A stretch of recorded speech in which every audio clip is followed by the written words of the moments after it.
My first instrument was a guitar, but I took the high strings off and made it just used the four like a bass, So I was.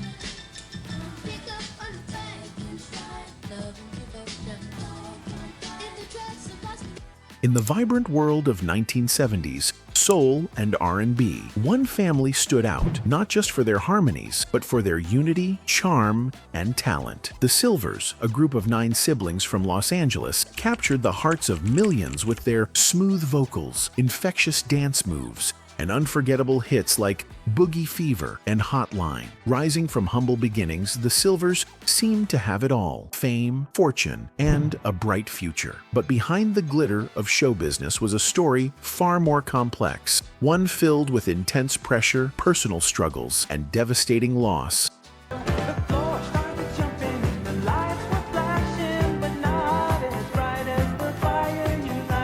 This is the untold story of the Silvers, a journey through their meteoric rise, the heartbreaking tragedies that struck the family, and the silent unraveling of a group once destined for lasting greatness. It's a story of fame, family, and ultimately, heartbreak. A look at what happens when the spotlight fades and real life takes its toll.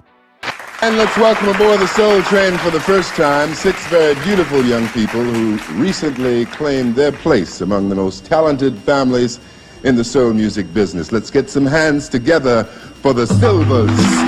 The Silvers were a dazzling force in 1970s R&B and soul, a family group that not only achieved commercial success, but also carved out a lasting legacy in black music history. Originating from Los Angeles, California, the group was comprised of 9 siblings: Leon, Charmaine, Olympia, James, Edmund, Ricky, Angie, Pat, and Foster, whose natural chemistry and vocal harmony created an unmistakable sound. Their journey began as the Little Angels, a smaller family act performing Caribbean soul fusion. As more siblings joined in, they rebranded as the Silvers, and quickly rose through the ranks of the R&B world. With their clean-cut image, slick choreography, and soulful voices, the group became a staple on television shows and concert stages across the country. My love is true, so true. I only wish I knew just where to. Their early success came with songs like Fool's Paradise and Wish That I Could Talk to You, but it was Boogie Fever in 1975 that became their defining hit. The infectious dance anthem shot to #1 on the Billboard Hot 100, selling over 2 million copies and cementing their place in pop music history. Soon after, they followed up with Hotline, another top-charting single that showed they were far from a one-hit wonder. Behind the scenes, their music was elevated by the genius of Leon Silvers III, who wrote and arranged many of their hits, and Freddie Perrin, a producer also known for his work with the Jackson 5. Together, they crafted a sound that was a perfect blend of smooth soul, energetic funk, and early disco, a sound that resonated deeply during a pivotal era in black music. The Silvers were more than just entertainers. They were cultural icons. In an era that celebrated black family values and talent, they stood as a shining example of unity, creativity, and pride. Their image broke industry stereotypes, and their music brought joy and rhythm to millions. Even though their popularity declined in the 1980s, the Silvers left behind a vibrant and influential legacy. Their hits continue to be sampled and celebrated, and their story remains a testament to the power of family, talent, and perseverance in the music industry.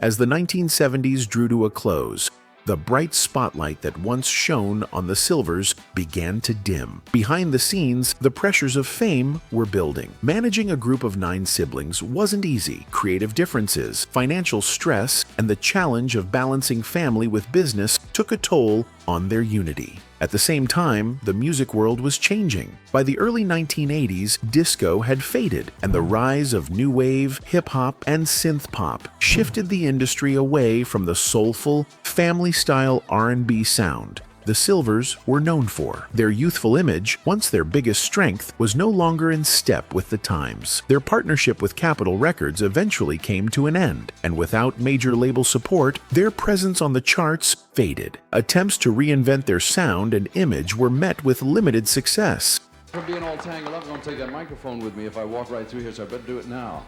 Isn't that nice? Hey, that's a position of honor, and I've really succeeded in...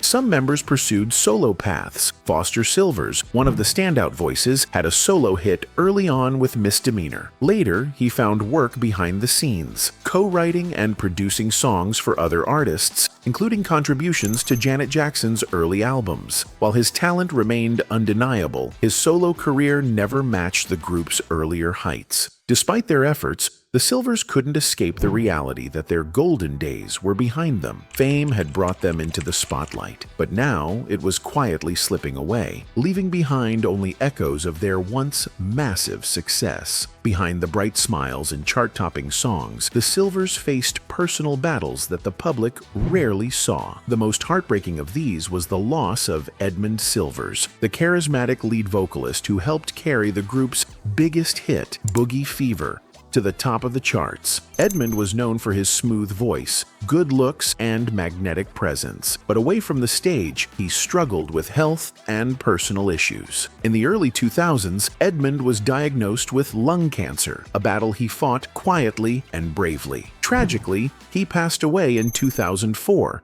at just 47 years old, leaving behind a legacy of music and a deep void in the Silvers family. James Silvers, the group's keyboardist and arranger, was another key part of their signature sound. As of the latest public information, James is still alive, though largely out of the public eye. Like many of his siblings, he stepped away from the spotlight after the group's decline. While he hasn't been publicly involved in recent musical projects, his contributions during the group's prime remain significant. There have been no confirmed public reports of deaths among other siblings, such as Leon, Charmaine, Foster, Angie, Ricky, Olympia, or Pat, but many have chosen to live quiet, private lives. Some have faced personal and legal struggles. For instance, Foster Silvers, once a teen sensation, later dealt with serious legal issues, which cast a shadow over his earlier fame. His troubles were deeply painful for fans and devastating for the family's reputation. Though most of the siblings are still living, the emotional scars left by the loss of Edmund and the weight of personal hardships have deeply impacted the family. The story of the Silvers is not just about their music, it's also about the cost of fame, the pain of loss, and the quiet struggles that followed their time in the spotlight. I did, yeah. What made you write that, man? Life today, you know. As the 1980s unfolded, the bright lights surrounding the Silvers gradually faded. Despite a few attempts to reignite their spark, the group never regained the momentum of their earlier success. There were scattered efforts to record new music and reunite. Some siblings collaborated behind the scenes, while others pursued solo work. But no full-scale comeback ever materialized. There was no official announcement of a breakup. Instead, the group simply drifted apart. Changing musical trends, personal challenges, and the heavy emotional toll of years in the industry made it increasingly difficult to continue. As time passed, the Silvers became a memory, a once powerful force in pop and R&B, now reduced to silence. What truly hurt their legacy was not just the end of the music, but the tragedies that followed. The death of Edmund Silvers, legal troubles involving Foster, and the absence of the group from mainstream conversations overshadowed the joy and talent they once shared with the world. Though their catalog remains, and their influence is still heard in samples and grooves across decades, the Silvers' final years were marked more by quiet exits than celebratory farewells. A group that had once been full of life, family unity, and vibrant sound faded away, not with a bang, but with a whisper.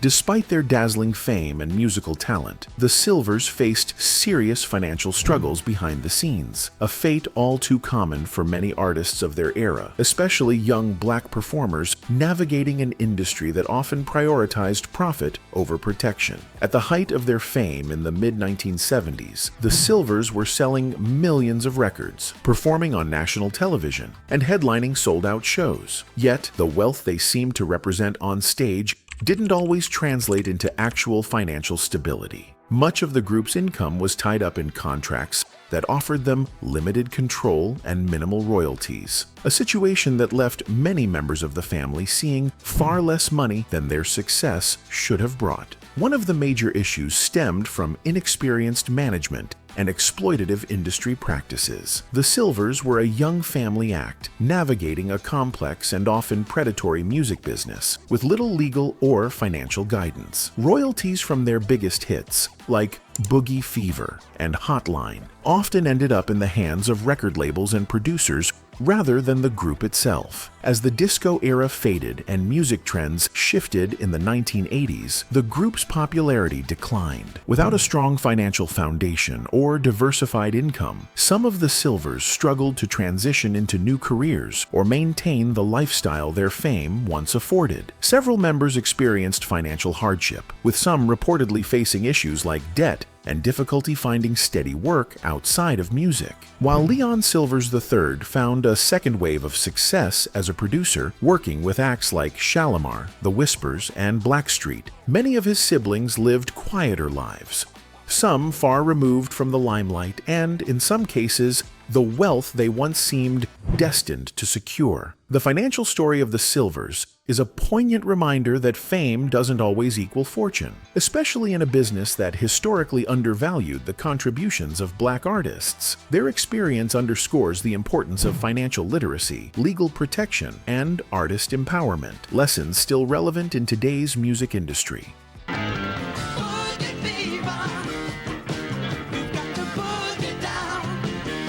We remember Edmund Silvers, whose voice once lit up the charts and now echoes in memory. His charm, talent, and spirit were a vital part of the group's success, and his loss remains a deep wound for fans and family alike. Though gone too soon, his voice continues to sing through every play of Boogie Fever, Hotline, and the many other tracks he helped bring to life. This tribute is not only for Edmund, but for every member of the Silvers family who carried the weight of fame on their shoulders. For those still with us, Leon, Charmaine, Ricky, James, Foster, Olympia, Angie, and Pat, we recognize the journey they endured.